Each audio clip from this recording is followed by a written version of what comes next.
નમસ્કાર મિત્રો, કેમ છો? તારીખ આજે 14 સપ્ટેમ્બર 2025 ને રવિવાર, ગુજરાતી તિથિ ભાદરવી વદ અને આઠમ. આઈએ આજના મુખ્ય સમાચારમાં દેશભરના તમામ મોટા સમાચારો પર એક નજર કરીએ. અમેરિકાના વિરોધમાં મત. ભારતે પેલેસ્ટાઇનને અલગ દેશ બનાવવા માટે યુએનમાં કર્યું મતદાન. ટીએમસી સાંસદ અને પૂર્વ ક્રિકેટર યુસુફ પઠાણની સરકારી જમીન પર દબાણ કરવાના કેસમાં હાઈકોર્ટે તેની પિટિશન ફગાવી. 26 લોકોના મોતને ભૂલી ગયું બીસીસીઆઈ. પહેલગામ હુમલાનો ભોગ બનેલી શુભમની પત્નીએ વ્યક્ત કર્યું દુઃખ. પાકિસ્તાનમાં સૈનિકો પર ભીષણ આતંકવાદી હુમલો. 12 સૈનિકોએ જીવ ગુમાવ્યો. ટીટીપીએ લીધી જવાબદારી. વિજય રૂપાણીની અંતિમ યાત્રા દરમિયાન કરવામાં આવેલો ખર્ચ ભાજપે પરિવારને ભોગવવા જણાવી દીધું. વિકાસ માટે શાંતિ જરૂરી છે. હિંસા બાદ પહેલી વખત મણિપુર પહોંચ્યા પીએમ મોદી. સિંધુ જળ સંધિ રદ કરવાના ગંભીર પરિણામો આવશે. ભારતના એક્શનથી ડઘાયેલું પાકિસ્તાન યુનોમાં પહોંચ્યું. નીતિન ગડકરીનું મોટું નિવેદન. વાહન સ્ક્રેપિંગ પર 5% ડિસ્કાઉન્ટ અને 40 કરોડની આવકનો અંદાજ. તંત્ર નિષ્ફળ તો હવે નેતાજી મેદાનમાં. પાટણના ધારાસભ્ય કિરીટ પટેલે જાતે જ પાવડો લઈને ખાડા બુર્યા. રશિયામાં ભૂકંપનો જોરદાર આંચકો. રિક્ટર સ્કેલ પર 7.1ની તીવ્રતા નોંધાઈ. અમેરિકા અને ચીને સુનામીની ચેતવણી જાહેર કરી.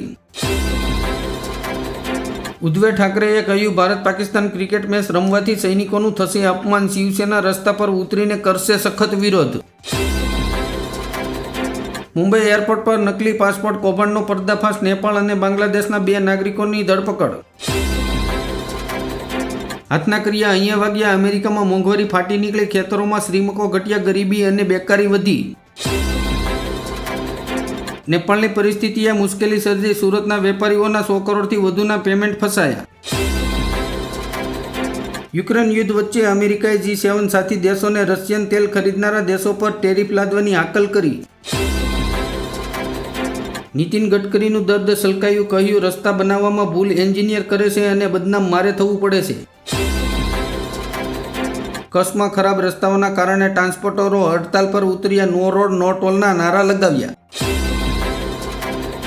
ડેરી સંચાલકોની મનમાની નહીં ચાલે. થરાદના પશુપાલકો ડેરી સામે ધરણા પર બેઠા. છગન ભુજબળે કહ્યું, ઓબીસી અનામત મેળવવા માટે બલિદાન આપવું પડતું હતું. હવે તેને બચાવવા માટે પણ બલિદાન આપવું પડશે. ભારત પર ટેરિફ લાદવાથી તિરાડ પડી. રશિયા યુક્રેન યુદ્ધનો ઉકેલ લાવી શક્યા નહીં ટ્રમ્પ. ગુજરાત સરકારનો મોટો નિર્ણય. સોસાયટીમાં વરસાદી પાણીના સંગ્રહના કામ માટે એમએલએ પોતાની ગ્રાન્ટમાંથી આપી શકશે 20%નો ફાળો.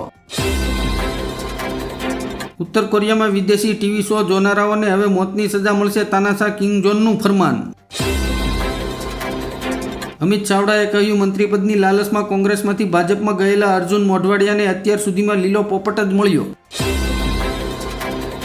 કોંગ્રેસની શિબિરમાં ગેરહાજર રહેતા પ્રતાપ દુધાતની હકાલપટ્ટીનો આદેશ. ગેરંટી સાથે વોટ ચોરીના વિસ્ફોટક પુરાવા આપશે રાહુલ ગાંધી. અલ્બેનિયા સરકારે કામના ભ્રષ્ટાચારને રોકવા માટે એક અનોખું પગલું ભર્યું. એઆઈને મંત્રી બનાવી દીધા.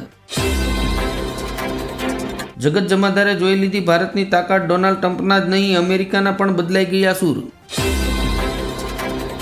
મોરબી જિલ્લા કોંગ્રેસમાં ગડબડ. આમ આદમી પાર્ટીની મજબૂતાઈમાં વધારો.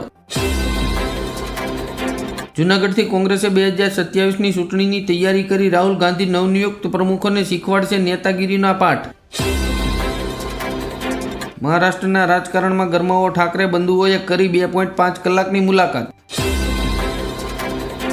મોરીખાના કમરસમાં પાણીમાં સાંસદ ગેનીબેન ઠાકોરની પ્રસિદ્ધિ ભૂખી ફોટોગ્રાફી. વિપક્ષ આકરા પાણીએ.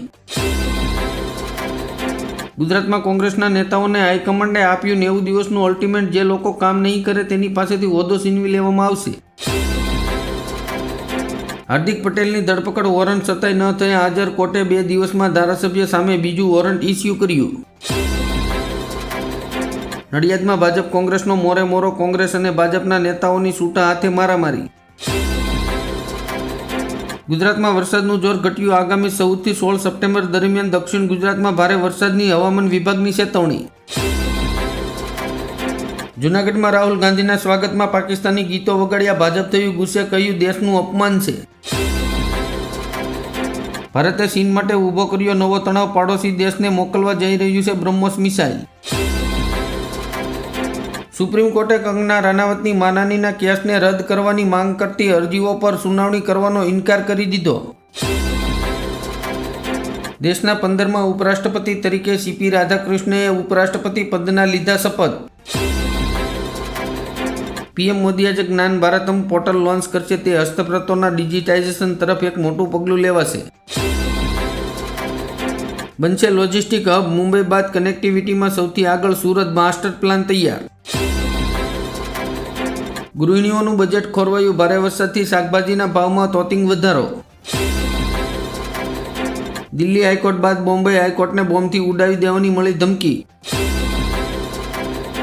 પીએમ નરેન્દ્ર મોદી ફરી ગુજરાતના પ્રવાસે 100 કરોડથી વધુ વિકાસ કાર્યોની આપશે ભેટ. ઇટાલિયા અને અમૃત્યા વચ્ચે ગૃહમાં મોરે મોરો. જો મારા વિરુદ્ધ બોલશો તો તમારી ટિકિટ કન્ફર્મ થઈ સમજો. ગુજરાત હાઈકોર્ટે આપ્યો મોટો ઝટકો. યુસુફ પઠાણના ઘર પર બુલડોઝર ચાલશે. અમેરિકા સાથેના વેપાર કરારમાં ભારત રેડ લાઇન નહીં ઓળંગે.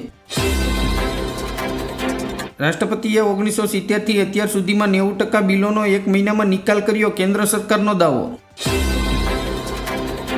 ગેનીબેન ઠાકોરના નિવેદન પર સ્વરૂપજી ઠાકોરે આપી પ્રતિક્રિયા. કહ્યું, જૂનાગઢમાં બેસીને નિવેદન આપવાના બદલે પોતાના વિસ્તારમાં લોકો વચ્ચે જવું જોઈએ. અમદાવાદમાં એસએમસી દ્વારા નવરાત્રિના આયોજકો માટે નવી ગાઈડલાઇન. નવરાત્રિનું આયોજન કરતા પહેલા ફરજિયાતપણે ફાયર સેફટીનું સર્ટિફિકેટ મેળવવું પડશે. આમ આદમી પાર્ટીના પ્રદેશ અધ્યક્ષ ઈસુદાન ગઢવી દ્વારા વિદ્યાર્થી પાંખનું રાજકોટથી રિલોન્ચિંગ કરવામાં આવ્યું. નાદાર જાહેર થયેલા પ્રોજેક્ટમાં પણ ઘર ખરીદનારાઓને મકાનનો કબજો મળશે. સુપ્રીમ કોર્ટે આપ્યો આદેશ. આજથી પ્રવાસીઓ માટે હિલ સ્ટેશન માઉન્ટ આબુ પરનું પરિવહન શરૂ થશે.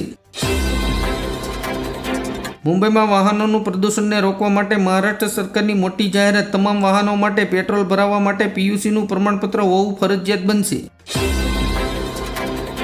ગુજરાતમાં ભાજપની 4 સરકારોએ મજૂરોનું કલ્યાણ કરવાના બદલે બિલ્ડરોને ફાયદો કરાવ્યો. રશિયન સૈનિક ભરતીની જાહેરાતોથી ચેતી જજો. વિદેશ મંત્રાલયે જાહેર કરી એડવાઇઝરી. નેપાળમાં ફસાયેલા ભાજપના નેતા સહિત યુપીના 10 ઉદ્યોગપતિઓનો પરિવાર સાથેનો સંપર્ક તૂટી ગયો. પૂરગ્રસ્ત પંજાબના લોકો માટે અનંત અંબાણીએ કરી 10 મોટી જાહેરાતો. કહ્યું, પંજાબનું પુનઃનિર્માણ કરવું પડશે. ટ્રમ્પની નવી પોસ્ટ પર બોલી અમેરિકાની પ્રખ્યાત ગાયક મીરા, દોસ્ત તો એવા હોવો જોઈએ કે પીએમ મોદી જેવા. એશિયા કપ 2025 14 સપ્ટેમ્બરે યોજાનારી ભારત અને પાકિસ્તાન વચ્ચેની હાઈ વોલ્ટેજ મેચની ટિકિટોનું વેચાણ ઠપ.